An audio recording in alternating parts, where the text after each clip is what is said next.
before you can get your healing. And she looked at me, and she said, forgive? And I said, yeah, you have to forgive him. And I said, who is it that you're holding this thing against? And she said, my husband. And I said, oh, bring him out. Little kid, young kid. She said, he's been dead. I said, he's been dead for how long? She said, he's been dead for over 10 years. And I said, you can and you forgive dead haven't, people. yeah, I said, and you haven't forgive him? I said, would you forgive him? And she said, no, I will not forgive him because of what he It's a did little to angry. me. And I said to her, but I said, I know that if you forgive him, that you would have your healing, your hands would release and come back to normal.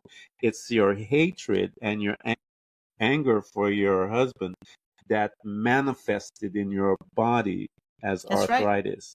You have to let it go. She looked at me, she said, no, get out. Anger, I don't care that it's toxic. She said, That's funny. I will not forgive him because he cheated on me with my best friend. I'm never going to forgive him.